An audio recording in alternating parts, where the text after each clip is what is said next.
How does one joke about a husband's failing body end with a stranger calling your name in a courthouse lobby? What happens when the man you've shamed in front of family, friends, and the internet answers with quiet records and legal orders instead of a fight? Can a woman who insists she only told the truth survive the moment her own words are read back to her in public by a judge?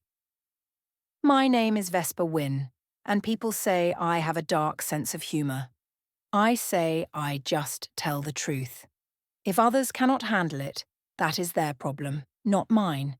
I still think that. Our 10th anniversary was supposed to be proof of that. 10 years together, a child, a shared apartment, a life built. Most women I know never reach 10 years. They tell me I must be doing something right. They do not see what I live with at home. They do not see Evan turning away at night. They do not see him fail and then act like I am the problem. The rooftop restaurant looked perfect when we arrived. The city lights were soft and there were tiny candles on all the tables. The air was warm and people were already laughing when we walked in. Sarah waved from the big table near the railing. Mira from work held up her phone and said this night would be content gold. I said the same thing in my head. I liked the sound of it. Evan smiled in that small way he does. I could tell he was nervous. He always gets nervous when other people might see something real. He pulled out my chair. I sat down and crossed my legs, making sure my dress fell just right. I wanted to look like a woman other men wanted. Not just a loyal wife next to a shy husband who cannot finish what he starts. I had planned the toast for days. I told Sarah it would be funny and honest. She said people love honest wives. She said men need to be reminded that sex is part of the deal. I agreed. I said respect follows results, and I had results. 10 years of patience. Drinks came, plates came, noise rose. Someone from Evan's family clinked a glass for a small speech about love and growth and respect. It was sweet, but it was also boring. I felt the whole table look at us as if we were some soft movie couple. That is not who I am. So I stood up. I lifted my glass. Phones went up right away. Sarah already had her camera open. Mira mouthed that she was recording too. I felt the attention on my body, my smile, my voice. I loved it. I said I wanted to thank everyone for coming, and I talked about our 10 years, our little girl, our home. People nodded. Evan watched me like he did not know what would come next. He was right. Then I said the line. I told them that even if his tool barely works now, I would still be with him. I said it like a joke, like a playful promise. I tilted my head and smiled at him, like I was kind and loyal. For a second there was no sound. Then the whole table broke. Some people laughed loud, someone whistled. A cousin smacked the table. I heard Sarah choke on her drink. Mira said this was going viral for sure. It felt like a wave. I could almost see the clip in my head already, cut and cleaned, with a funny caption. Wives everywhere would relate, I thought. They would see me as brave. But I also saw Evan's face. He did not laugh. He froze. All the colour left his cheeks. His eyes went small and tight, like he had been hit in the stomach. His hand went to his glass, but he did not pick it up. He just held the stem so hard I thought it might break. He looked at me like he did not know me. Marianne, his mother, stared down at her plate. Peter stared at Evan. A few people near them did not laugh at all. One aunt shook her head very slowly. I noticed, but I pushed it away. I told myself some people are just bad with jokes. After the toast, I sat and leaned close to Evan. I told him quietly that I had done him a favour. I said I could have left him years ago, but I stayed. So now people know how loyal I am.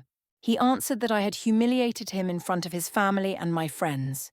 He said he never agreed to share something that private. I rolled my eyes. I told him he was being dramatic and that everyone already knew something was wrong anyway. I said it was better to own it. The rest of the dinner felt split. Sarah kept showing me the clip on her phone. She said the comment section would love me. Mira whispered that I should post it before someone else did. I laughed and said I would, as long as I could pick the angle where I looked best. Evan barely touched his food. When people tried to talk to him, he just smiled tight and gave short answers. I told them he was shy. Inside, I felt annoyed that he was ruining the mood. In the car home, the silence was thick. I tried to joke about the night. I said everyone was jealous that we were so real about our problems. He said he felt naked, and not in a good way. He said he felt like a joke I had written.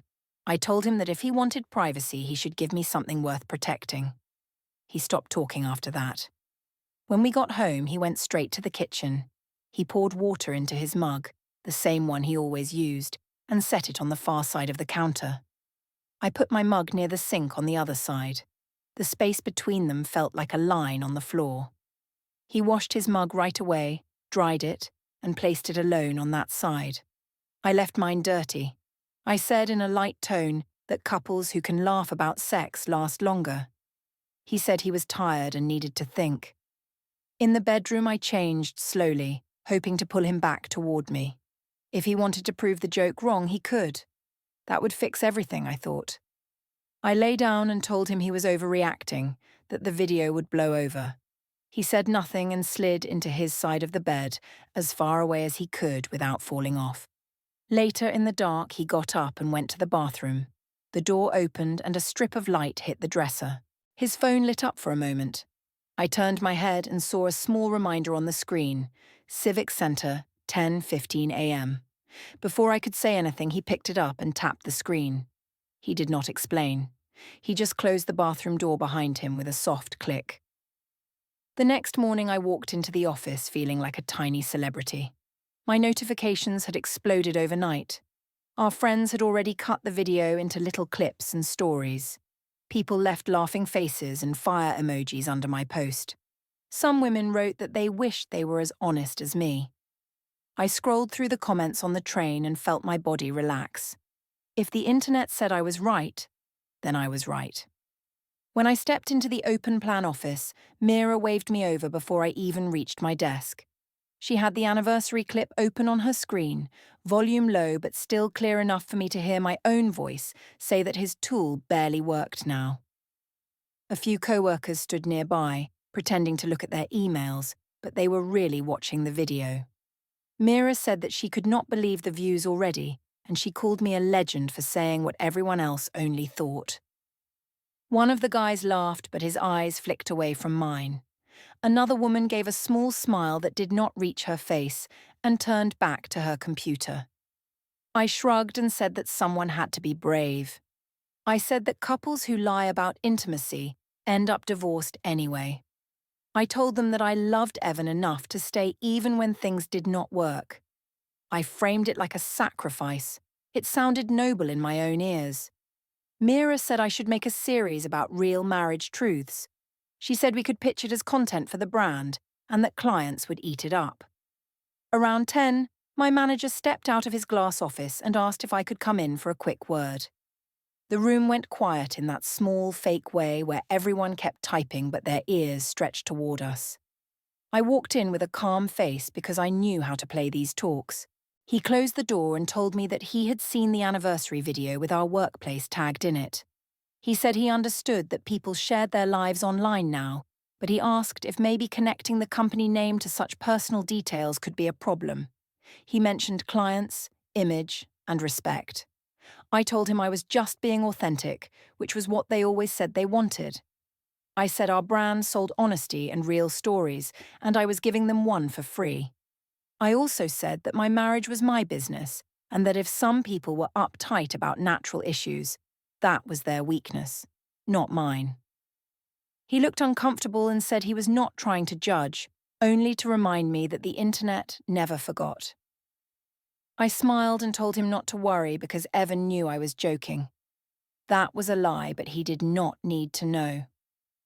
Back at my desk, Mira leaned over the divider and asked if I was in trouble. I told her that the manager just wanted to warn me that my realness might scare the fragile ones. She laughed and said that made me even cooler. She posted the clip to her own story with a caption about loving a man, even when the hardware was out of warranty. I felt a wave of pleasure and a small spark of annoyance that she had found a better line than mine. By lunchtime, My messages were full of women telling me stories about their own partners. Some complained that their men never wanted intimacy. Others said the opposite. I did not care about them. I cared about how many times they wrote that I was brave, funny, loyal. No one mentioned Evan's feelings. It proved my point. The world understood me better than he did. After work, I went to the gym because I knew Rafe would be there. I had met him months before, but lately I felt a stronger pull toward him. He was the type of man people noticed right away, with a body that looked like it always worked. When I walked in, he gave me a slow once-over and said he had seen my anniversary video. He said he had not known I had such a sharp tongue. I told him that I was just done pretending and that some men needed a push. He grinned and said that if his partner ever dragged him like that, he would either fix the problem or leave. He called Evan soft for sitting there and taking it. His words hit a part of me that was already sore. I told him that Evan always shut down instead of stepping up, in every area of life. I said I felt like I had married a boy, not a man. Rafe chuckled and said, I deserved better than a man who could not even stand up for himself at his own party. The way he said it made my skin warm. We trained together for a while. He stayed close, adjusting my form in small ways that let his hands rest on my shoulders and waist. It felt good to be around someone who did not flinch from touch, someone who seemed confident in his own body. I told myself I was just enjoying harmless attention. I told myself that since Evan could not meet my needs, it was natural for me to like being wanted. I did not use the word cheating. I used the words balance and self-care. The sun was low when I finally left the gym and walked to the parking garage under my office building to pick up the car. The air down there was cool and smelled like concrete and exhaust. As I turned the corner, I saw Evan's car parked facing the exit, even though he did not usually leave around that time. The engine was off, the lights dark, but he sat behind the wheel, phone to his ear, headphones in. His posture was straight, not relaxed. I slowed my steps. He did not notice me right away. His voice was low, too soft for me to catch everything, but I heard a few words. He said that he was gathering information and that he wanted to understand his options. He listened for a while, nodding, then said he would keep notes. My stomach tightened, but my mind quickly gave me an excuse. I told myself he was ranting to a friend, maybe a colleague, trying to get sympathy by painting me as the villain. I walked up to the car and tapped on the window. He cut the call at once, pulled out the headphones, and smiled that tight smile again. I asked who he had been talking to.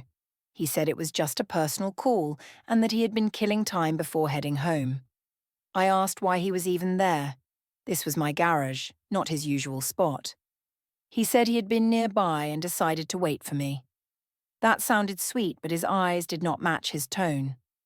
On the drive home, he was calm in a new way, like he had clicked into some secret plan. He did not argue about the video. He did not complain about the gym. He asked Lily's pickup time for the week and noted it on his phone. I watched his finger move, adding neat lines to some list I could not see. I felt a flicker of fear, then pushed it down. I told myself he was finally taking responsibility and that this proved my toast had worked. At home, he took his mug again and placed it on the far side of the counter. Mine sat alone near the sink. 2 islands in one small kitchen. He washed his mug at once and dried it carefully, like it mattered more than the rest of our life.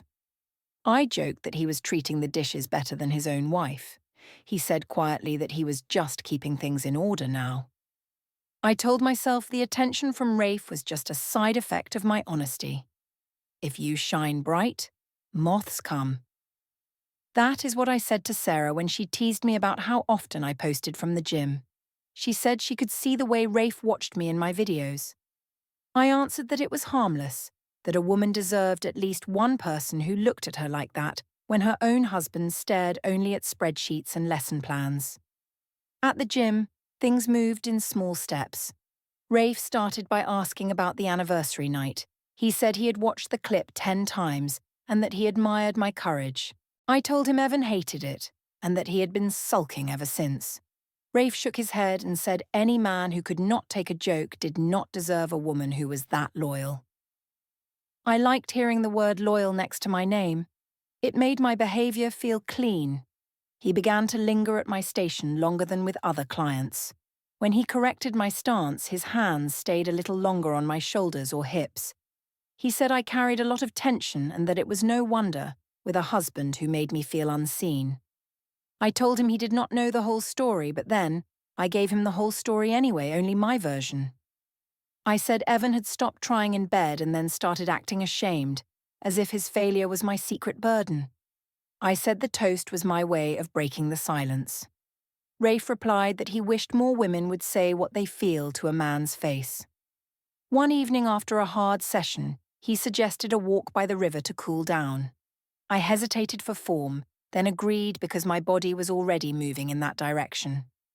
The riverside promenade glowed with cheap lights and reflections on the water.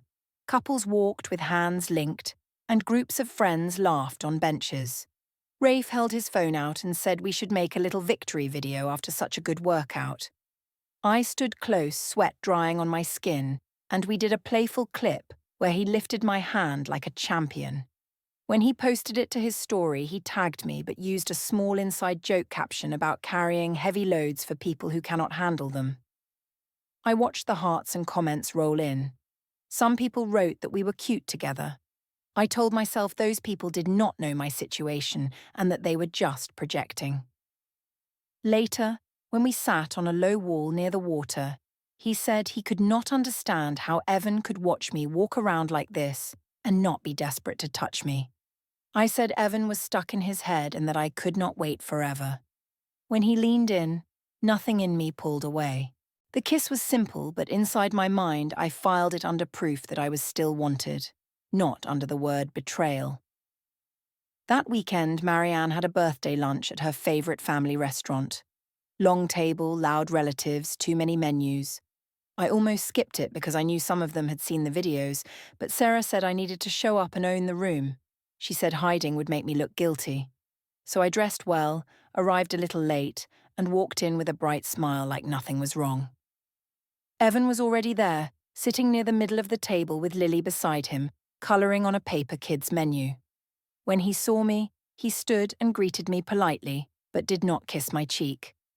Marianne looked me over with careful eyes. She wished me a good afternoon in a flat tone and asked Lily if she wanted more juice. I told myself they were just tired from the week, not angry. I sat on the opposite side of Evan, making sure there was space between us. If he wanted distance, he could have it. The conversation started simple, about work and school and weather. Then Sarah, because she cannot leave any pot unstirred, mentioned the anniversary party. She asked the table if they had all seen my famous toast. A few people laughed, others shifted in their chairs. One cousin on the far end said he had missed it and asked what I had said. Sarah challenged me to do the line again. She said people needed to hear what real marriage honesty sounded like.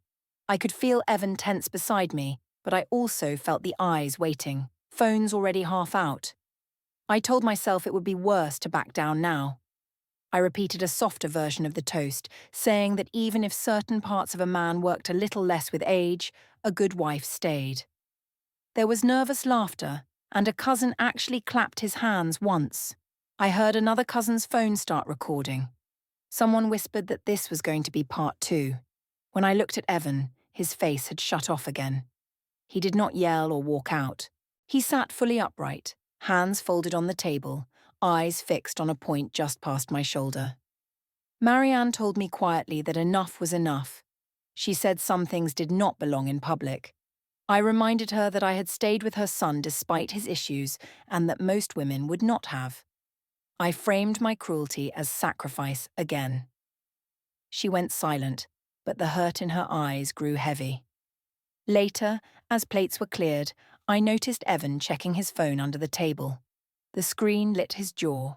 I leaned slightly and caught a glimpse of his calendar. There was a new event on it written clearly. Old Town 2:05 p.m. Meeting. Personal. My stomach twisted, and for a moment I thought of lawyers, but I dismissed it as dramatic. I told myself he was probably talking to a therapist or a doctor. I liked that idea because then I could tell Sarah that my joke had finally pushed him to seek help. When we left the restaurant, people spilled into the parking lot in little clusters. Sarah pulled out her phone and played back the fresh video she had taken of me redoing the line. Another cousin came over and held up her phone to film the screen and my face at the same time. She said she wanted the live reaction version. I laughed and tossed my hair because the camera was on. Evan walked past them toward the car, his shoulders square but not slumped. A few relatives watched him go with complicated looks. I remember thinking that if he hated this so much, he would say something. He would shout, make a scene, or at least demand I delete the video. His calm scared me more than anger would have, but I did not admit that to myself. Instead, I told Sarah that men like Evan always acted wounded, but never left. I said he needed me more than I needed him. In the corner of my eye, I saw his phone screen light again as he unlocked the car. That same Old Town 2:05 p.m. meeting personal reminder sat there like a quiet answer. He slid the phone into his pocket, closed the door gently, and drove off without a word. My name is still on the lease, the school forms, the utility bills, but by then it did not feel like my home.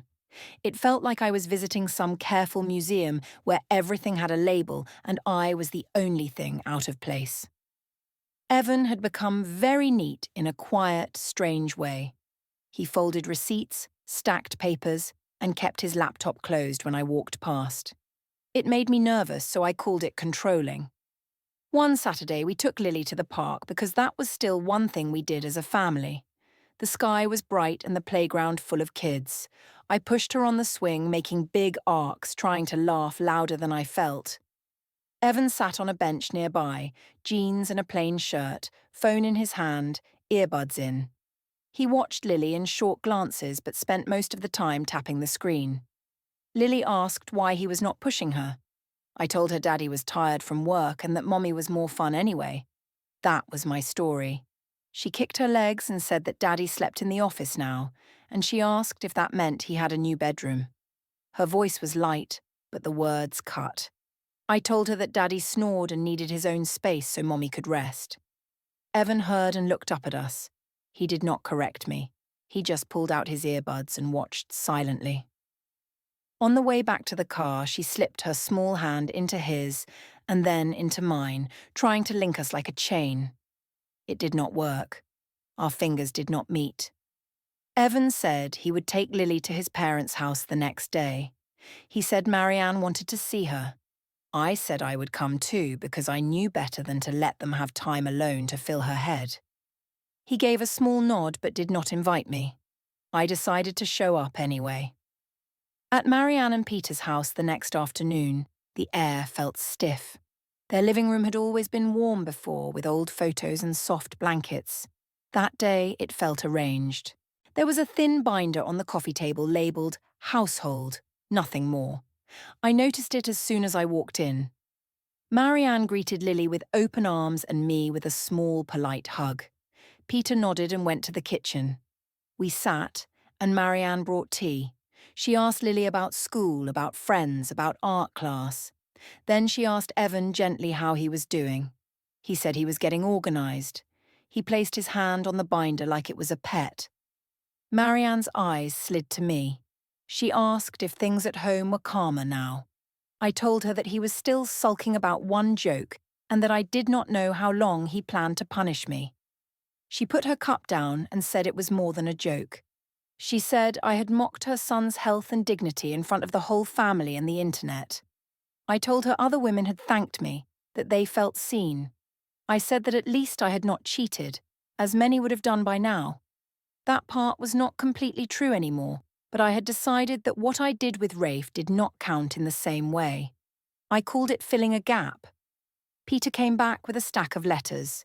He said they were sorting out some bills and needed to be careful these days. As he moved them, I heard a low hum from another room. It sounded like a shredder chewing something up. Marianne said she was getting rid of old papers to keep things clean.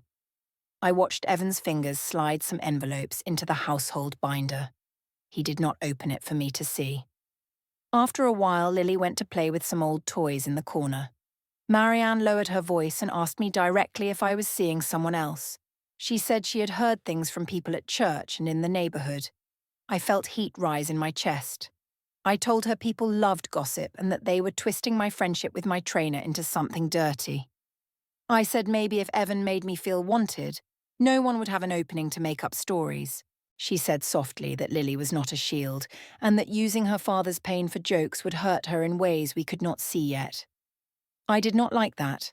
I said that Evan had failed me first and that I was the one who had stayed.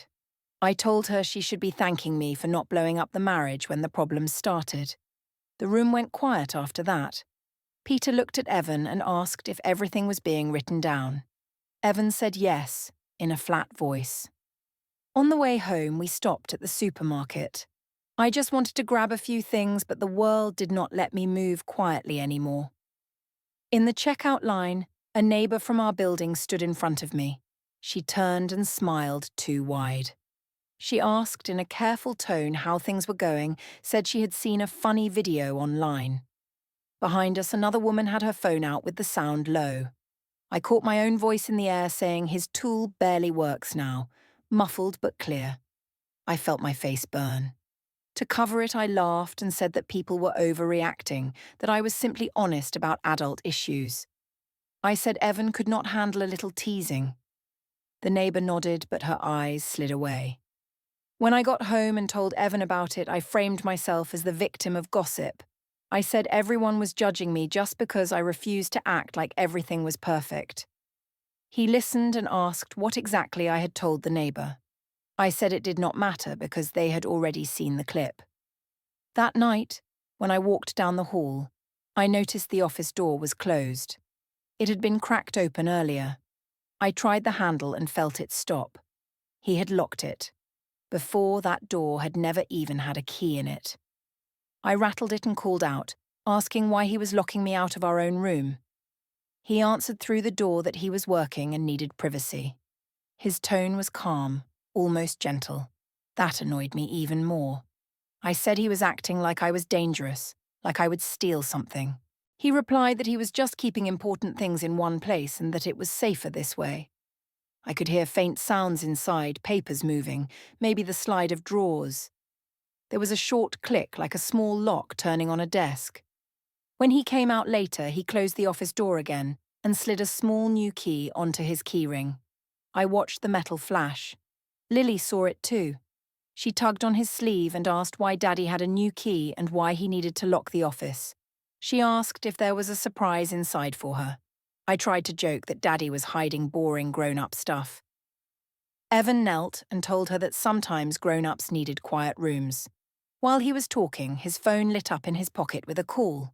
The screen showed a muted number labelled private. He declined it with one thumb without breaking his sentence. By then, our days felt like a script I had not agreed to. Evan moved through the apartment like a quiet office worker, not a husband. He woke early, made Lily's breakfast, noted the time she left for school in his phone, and washed his mug as soon as he used it. I told myself he was being obsessive. I told Sarah that he had turned his hurt feelings into a full-time job. One afternoon, I stood in the school pickup line with the other parents, pretending not to feel the stares. I knew they had seen the videos. You can always tell when people have seen something about you online. Their smiles are too careful. Evan stood a few meters away from me, near the gate, with a clipboard in his hand. It looked silly, like he was taking notes for work, not waiting for his own daughter. I walked over and asked what he was doing with it. He showed me one page, mostly blank, with just the word statement typed at the top and a few short lines under it. Times, dates, simple notes. He said he was keeping track of Lily's routines. I asked if he thought I could not remember my own child's life. He said it was for clarity. His voice was calm, not sharp. That made it worse. When the bell rang, Lily ran out and hugged him first. I saw him write down the time she came through the gate.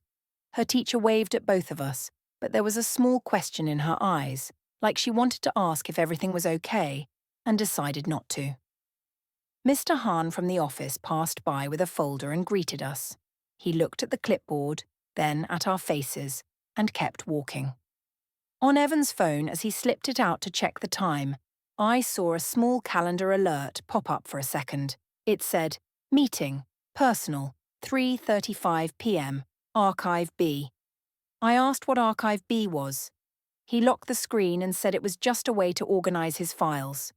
I laughed and told him he sounded like a robot. He did not rise to it. Later that week, after Lily went to bed at Marianne's for a sleepover, I came home to find the dining table covered in neat stacks. Folders labelled Home, Auto, and Bank sat in a row. Receipts and printouts lay next to them. Evan sat with his laptop open, a spreadsheet on the screen with dates and initials. When I walked in, he minimised the window. I asked if he was turning our marriage into a math project. He said he was putting our life in order. I said only guilty people needed to track every move. I threw in that he was making me feel like a criminal just because I dared to make one joke and look for comfort when he pulled away from me. He corrected me and said it was not one joke and not one moment. He did not raise his voice. To make myself feel less small, I messaged Rafe. I told him that Evan was obsessed with paperwork now and that I probably should have left years ago. Rafe replied that men like Evan only respected consequences. He suggested I come by the gym for a late session, send a new video, show the world who really had options. For a second, I thought about going, but I wanted to confront Evan more than I wanted to sweat. We ended up on the balcony that night, the city spreading out below us. I leaned against the railing with a drink, and he stood a step back, arms crossed. I told him I felt watched in my own home. I said his lists and folders were a kind of punishment, that he was trying to scare me into being small. I reminded him again that if I had really wanted to be cruel, I would have left when his body started failing him. I said sleeping with someone else would have been easy, and at least then I would not be so frustrated. He looked at me for a long moment. He asked, very simply, if I had slept with someone else. My mouth moved before my brain. I said I had looked elsewhere because he had left me alone in a dead bedroom. I said it like a fact, not a confession. I insisted that what I had with Rafe did not count the same, because I still came home at night, still ran the house, still took care of Lily. I framed it as balance again, not betrayal. He did not explode. He did not cry. He just nodded once, slowly, like a man filing a final piece of data. For the first time, I felt something close to fear, because I did not know what a man like that did next. I pushed the feeling away and told him he was overreacting, that no judge would blame a woman for finding warmth where her husband had gone cold. When I said judge, his eyes flicked away toward the living room, where his bag sat near the door. He turned back to the view and said he was done arguing. He said there was no point in talking in circles when our stories did not match. He told me he would handle things properly from now on, through the right channels, and that I would see soon enough. As he spoke, his phone buzzed on the balcony table between us, the screen lit with an alarm that read, "Paper drop, 11:40 a.m. My name echoed through the courthouse lobby when the man in the grey suit called it. For a moment I thought Evan had finally decided to talk, but the stranger stepped toward me with a thick envelope. He said I was being served, and the word felt unreal, like a joke without a punchline. I tore it open and saw petition, temporary orders, and Lily's name arranged in calm black lines. Evan thanked the man, turned toward the clerk's window, and walked away while I held the papers that turned my own jokes into evidence.